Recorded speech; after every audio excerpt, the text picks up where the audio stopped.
Hello and welcome to another episode of Rugby Through the Leagues podcast. This week we are joined by Xhino, who is the Albanian rugby chairman. Another niche part of Rugby Europe as well. It's amazing to have this great guest on to talk about one of our briefly touched on moments when they played against the Greek Federation a few months ago when our little love affair with the Greek nation began.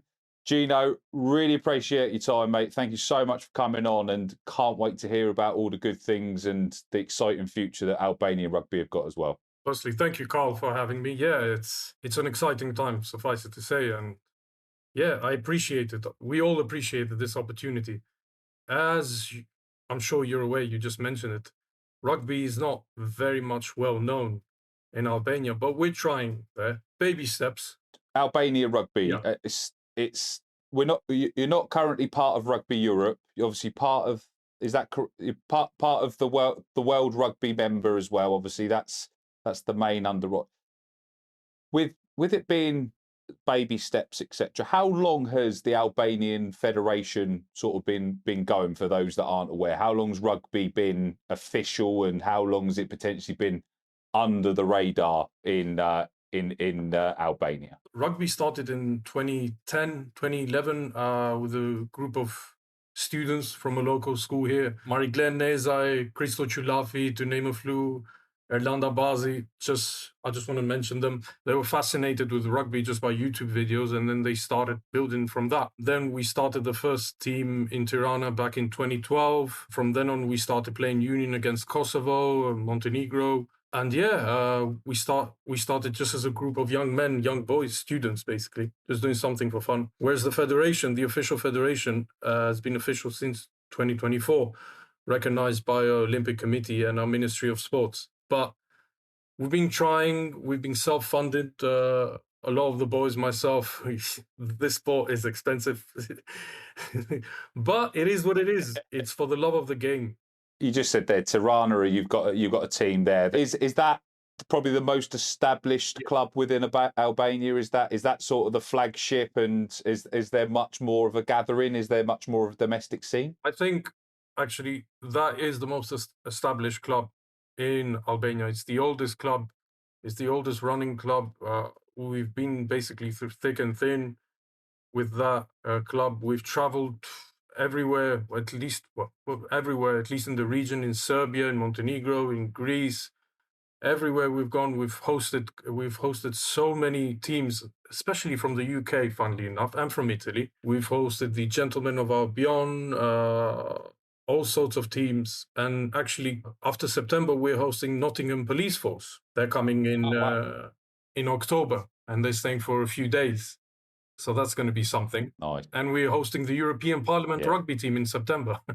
I'm sure a few people might fancy being Albanian to try and have a pot shot at a few of those Parliament members. But that's a tight. But it is what it is. But it's rugby at the end of the day, and people love this kind of stuff. That's it. A lot of people that haven't been to Albania, it's becoming a bit more of a popular destination, holiday destination. A lot more people have uncovered the beauty of Albania. It's somewhere I haven't visited, sadly, yet, but it's high on my list of places to come. Yeah. How was, obviously, Albania, how does that fit so well together with rugby? Obviously, those touring teams come across. Is there a lot of surprise and amazement when people turn up? They think, oh, right, hold on, we're going to Albania on tour. Yeah. And then when they come and they think, right, I need to come back again. How does that tie in perfectly so well with the game that we all love as well? The one thing that we've noticed over the years, especially with the UK teams and Italian teams, and actually we had a Spanish team a few years ago when we did the beach rugby tournament. And what we noticed with the UK team is they didn't expect that our level of rugby, which rightfully so, was that good. And secondly, we are a nation, we are a people that are known for our hospitality, basically. So whenever there's a guest, be that for rugby or not, but especially for rugby for us, we treat them in the utmost respect. We pick them up from the airport. We take them everywhere we can. After the match, there's obviously the third part. We go on a drinking contest with the best players, and we show them around town. So it's not just about, Awesome. We really want to show that we are a people that can offer so much more, not just on the field, but off the field as well. Because rugby is not just about the field. The game is fun. You win sometimes, you lose sometimes, but it's over. There's more to it. 100% agree. And that hospitality goes so much further, especially on tour, especially with rugby, because they're the bits that everyone remembers. Nobody, unless it's a final, unless it's a league game, nobody really remembers the tour score lines, because usually the party after clears everyone's memory of whatever happened on the pitch. So as long as you've got a good party afterwards, that's the crucial part. And so what's the go-to drink of Albania? A lot of places, like obviously Poland have got the vodka, they've got all these other magical. What's the one Raki. Raki? Yeah. Is that's what comes out of the sort of the cupboard, and you got to drink it dry? A lot of teams that come here, they try it. It's a bit potent for them. Suffice it to say, but it's good. That's going to get pretty tasty on a rugby tour, that's for sure. The international scene, as we've obviously discussed with Greece. Yeah. When I had Eleni on as well, she was explaining obviously that Rugby Europe require a domestic league, etc., etc. All of these other moving parts that before you get recognised for membership. Is that on the cards for Albania Rugby, or is that a 5, 10, 15-year plan? It's a case of growing where you are currently, that solid Tirana base, those players of availability, getting those exposure through World Rugby Games. The Rugby Europe progression is a long-term vision for you guys, or is it something that you're able to accelerate at some point sooner? Well, we've actually divided our objectives into different pieces. So we've gone through the educational system. A few years back, we did a pilot project in the local prison system for the youth. The rehabilitation center in Kavaya. It's a town near Tirana. And we're using that as a blueprint to introduce it to schools, which we already have. We have 50 students at the local French school where they play touch rugby now. They've been playing for 2 years. A few weeks ago, they went to Paris for a local tournament, and they actually did very well. I was surprised how well they did. And now touch rugby and next year rugby sevens will be officially part of the curriculum at the French school. That's one part. The second part, where you're a domestic league. So there's another town near us, Durrës, where we have one of our Tirana boys, who played in Italy for 9 years. Funny thing, he was at a detention center, to say the least, and he learned rugby there. He played rugby weekly. He got his education from rugby, and he's the best man to do it, to grow, to basically make a team in Durrës and have a proper competition in Albania. And then the international scene. So we have, I'm not sure if you're aware, we have an ex-international French rugby player as our forwards coach, David Atoub.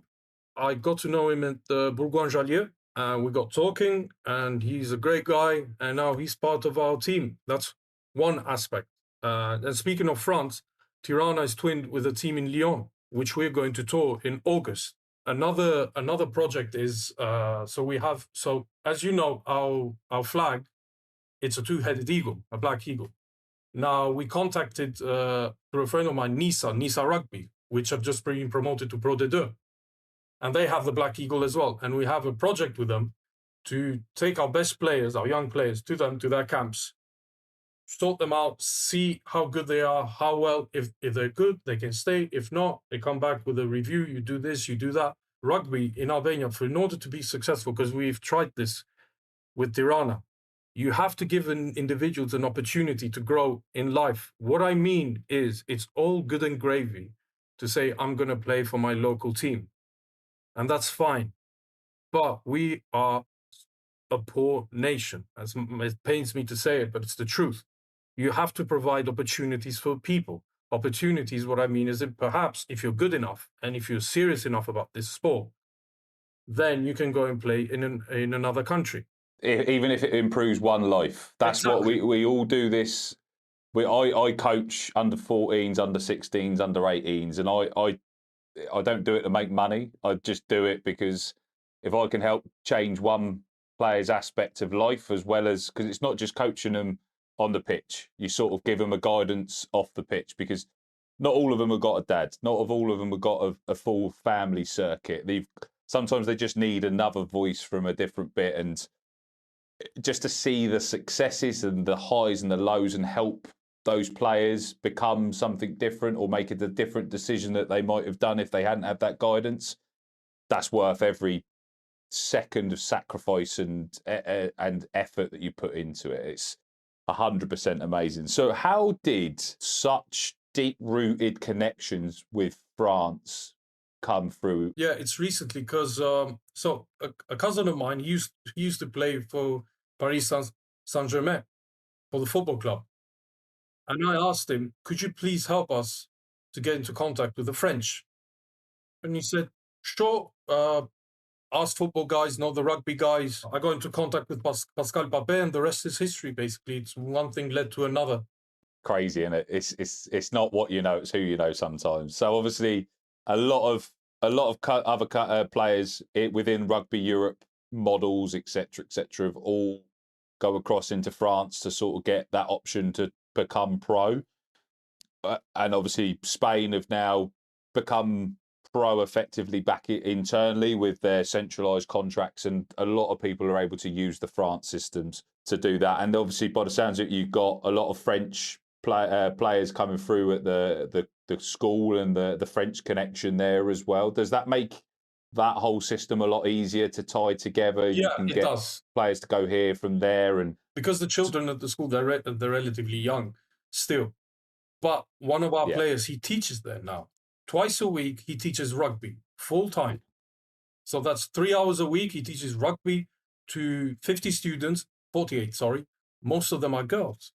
And that's another thing. I have to mention the great work that Silvio, our coach, Silvio Cella, has been doing, a captain of Tirana as well, a national team player. So the under-18 team that we have for Tirana is mostly girls. And that's thanks to his work. Yeah, it does make it easier. And next year we'll have another coach, a professional coach, to teach the proper way to tackle. Most of my boys are level 2 coaches, but I really want to show the parents of the school that rugby is really safe to do so. And we're in talks with the university in Tirana to introduce rugby there. And I'm trying to push the British school in Tirana to basically ooze in rugby there, so they can have a little bit of a British and French thing rivalry going on. Mate, I love that. And so many people bang on that we've got to change the game by getting into schools again and making the game accessible to kids. Everyone talks about it, but not many people can do it because schools don't have the coaches, the PE teachers. They don't have the facilities. They don't have because they've had to sell their pitches. They've had to move all these other bits to cover costings. It's just amazing to hear that you're getting that buy-in from the schools, and it's changing the future of potentially so many children. Yeah. And like it's just being absorbed and accepted. And hopefully that the British school as well will add it. The universities will add it, and then once you've sort of solved Tirana, and obviously you're adding Durrës as well, is there many more sort of schools and setups around Albania as well? Is it right? We'll make this work, then it ripples out. Is it we've got a set concrete base, and then we'll build out from that? Is that the vision? Yeah, we have another city up north which is very sports friendly. So if I say it's so, for example, the women's football team in Shkodra are doing exceptionally well. And I've spoken to a few individuals there to really introduce rugby as well, as I believe there's certain cities in Albania that can really make rugby their own. That's the whole point. So we make rugby union our own, and then we'll see what we can do from there. In terms of the national team for the games, we've got a game coming up sometime after September with Bosnia. And then next year, 2027, we have a game planned with Serbia, which will, given the history and everything else, I think it will go absolutely fine. You know, rugby isn't like other sports. I'm not insulting other sports, by the way. Each sport is great on its own, but we're really trying to push away from that kind of Balkan mentality. And of course, we have to go back to Athens, to our great friends, and play them again because they weren't too happy with the result. But it is what it is. It's sport. It was the first one back effectively, wasn't it? So like the results happen. It's just everything else. It's all step by step. It's the game. As long as we're playing the game and people seeing the game, the rest of it will all come out in the wash. And obviously Greece have got a big projection plan. They're obviously trying to grow. They're in the sevens tournament. They've managed to get back into Rugby Europe as well. So they're on that path. And when I spoke to Eleni, she's obviously more than happy with everything that you guys helped her with the game, putting the facility on, etc., etc. The result was the result. It was nobody likes losing, do they? So when I watched it on the YouTube, and I was it just amazed me. The pouring rain and just everything about grassroots rugby was epitomised in that one YouTube stream, and I was like, this was the perfection of grassroots rugby and how we see the game growing, because you just made use of the space. The weather was torrential and the players just got on with it, and then that was an international game done. World Rugby, we move on, and that's another game under the belt and another one that people get to see. It was just, I loved it. It was absolutely brilliant. So it was amazing to see, and I wasn't aware of Albanian rugby. I wasn't aware of Greek rugby at the point, and that's now put two amazing nations on our radar that we want to help try and further shine that spotlight on. So if there's an opportunity of any of us being able to come to either of those games that you've got lined up, then I'm sure I can try and talk my wife into to let me head to Albania at some point. So. Yeah, please do come. I mean, everyone is welcome here. Anyone is welcome. We're speaking to a lot of teams, and not just in Europe. Speaking to teams in New Zealand, Argentina, and it's just about growing the game, but growing it properly, slowly, and so it can benefit anyone that really wants to play the sport. This summer, hopefully, with our Le Deux Aigles project with NISA, which means the two eagles. As I said, we both share the same eagle. We're going to send one of our boys or girls to their camp. And I'm really happy that they went to the second division of professional rugby in France. I watched their final against Narbonne.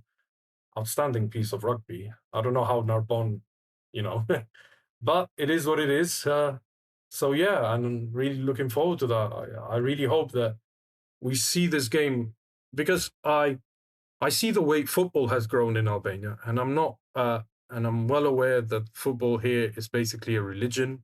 It's everywhere. Yeah. It is everywhere. That's the difference between rugby and football. I think you've hit that absolutely perfect, because rugby is a passion for anyone that plays it and anyone that's been involved in the game. But football's got that religious aspect to it. And I think that's the difference between the two sports. And that's where that religious element differs between, obviously, the game that we both love. So sorry to jump in on that, but I think you hit that perfectly. You're right. And that's the thing. But there's no reason why we can't learn from football. And that's why I try to look at how did they do that.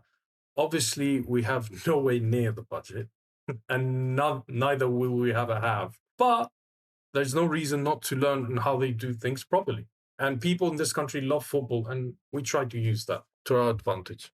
As you've said, everyone in rugby always has to talk about funding. So is there much, if any, is there any government funding you guys get? Do you get anything from the council? Is it solely self-funded and a few good Samaritans? Wow.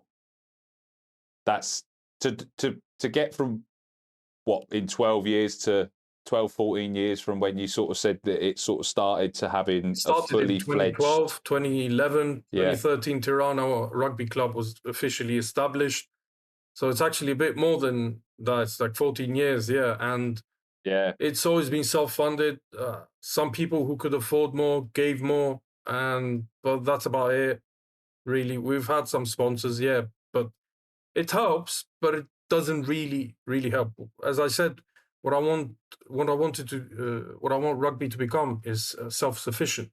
So rugby provides opportunities like jobs, careers for different individuals. Then you can really see the growth.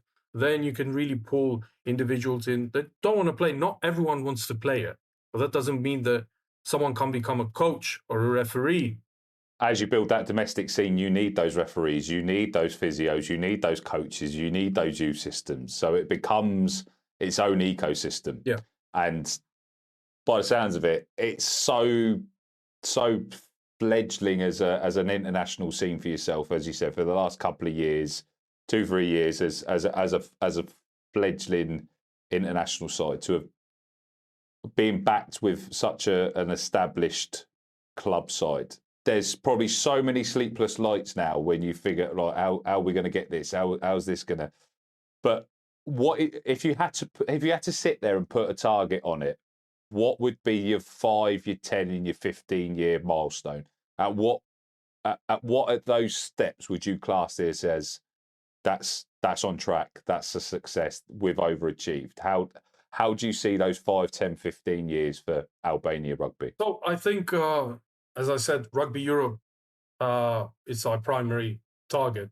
And given our international team, with the boys that play for us, that represent us, both from the Tirana Rugby Club, and a lot of our players come from Italy, Albanians, some from France, from the UK, the United States. We've got a very, very solid international team. Yeah. Very solid for not just for the region, but in general. I'm not saying that we're tier 2. I'm not jumping here, but that's I wish after that I want to establish a women's team, both locally and international, at least at 7th. We introduce it with 7th. There's plenty of women these days that play a lot of football in Albania. The whole mentality is changing. The wrestling team did really well. Again, we look at other sports, how they did it, and that's one. And for me, more importantly than anything, it needs to be in schools. If we can get rugby in schools, that's the most important. Because a lot of kids, they still look at the rugby ball and say American football, which kudos to American football and the marketing team. They really know how to do it. How can you play one sport in one country? Well, in one country, and everyone knows about it. Yet rugby, a lot of people still don't know about it. But that's another topic for another day. But if we can get it into a few schools, not just in Tirana, in other cities, then that's the real success. I agree. I think, as you said, if you can add that Duros team as well, and then pick out even if you can get to sort of four cities around Albania, you've effectively got a four-team league, and then that's how that sort of develops out, doesn't it? And I can't wait. I can't wait. Sounds amazing. It is. It's very hard. So many different reasons, which I cannot explain, but it's worth it in the end. So women's rugby then, obviously, to make sure, because obviously that's on the boom off the back of the World Cup, the English World Cup that we had as well. There's a massive pace gathering from that, and there's a different audience to women's rugby everywhere you go. It's more of that family feel. Do you think that will tie in more with the schools project, because obviously the kids be able to attach more to a potentially to women's rugby, and then that creates that further pathway? How far away are you from getting to the point that you've got a women's setup ready to go? We already got the under 18s, as I mentioned before. We already got a few girls that are very, very good players, if I may add. And I'm not just talking about they're good for girls. They're good. They're good players. Full stop. They play against boys. We've gone to Kosovo. They've done really well against the boys there, which are bigger and stronger given the age. We're still working on that, so we can really increase the number. And now with the French school and with the schools that are coming next year, that's good. Speaking of schools, next year we're doing the Balkan Cup. That's what we're calling it. And there are a lot of French schools around the region, so in Greece, in Montenegro, and Northern Macedonia, and in Serbia. And we're basically going to gather them up, and they're going to play rugby against each other. So that's going to be a very interesting. So to have 5 or 6 schools to play rugby in Albania and call it the Balkan Cup is a huge success for us. Huge success. Amazing. And that's what we want to do. We want to build from the schools are our main target. Yeah, I think that's amazing to hear. And as you said, to try and you by the sounds of it, you realise what you've got in front of you as well. A lot of nations also try to build something that's not there. You've managed to get that access to the schools, to the to the prisons, etc., etc., and you're able to build that connection and that second opportunity, or give that first opportunity to someone. And even with all those projects, there is still no external funding. No, none of the government's got anything to sort. Or is that because it isn't a proven concept? Is that something that's completely off the table, or is that something you can say, well, we've proved this concept now? I would say, because hence why we did the prison project, the Rugby for Change, it's called, actually, and World Rugby made an article about. Brilliant. And because I wanted to prove to the government, to the ministry, that we can actually do things. Yeah. As it is with all things related to the government, it takes time. There's a lot of bureaucracy, and it is what it is. It's going to take some time. I'd really want, of course, with funding, it would make a world of difference. But even if you have good funding, you still need a good project. You still need a good product. And that's has been my idea since day one. I look at rugby, despite the passion, despite the love, it needs to be very much a sellable product. You have to sell this to people. You and I love it. It's easy, but not everyone does. Oh, I completely agree. And that is the difference between the product that we've got now and the product that we need in the future. It's not just at the level we're at. And that's why we want to showcase all of these different bits, because there are concepts, there are projects out there that will change how people view the game and how we can showcase the game as well. And it sounds like you guys are leading the fight that everyone else talks about, but actually not many people can actually replicate. I really hope so. We do that. I really want, obsessed with it, that things can get done properly. Rugby grows in a healthy manner. We've made a lot of mistakes in the past, and that's it is what it is, and we learn from them, and hopefully we won't repeat them again. And yeah, that's our main thing.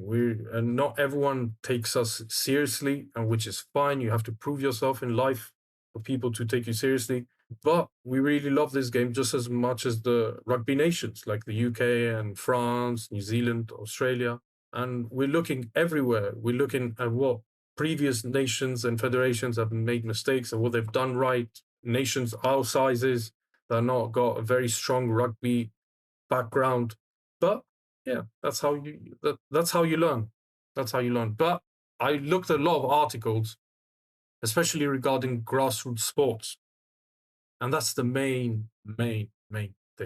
Grassroots opportunities for young people.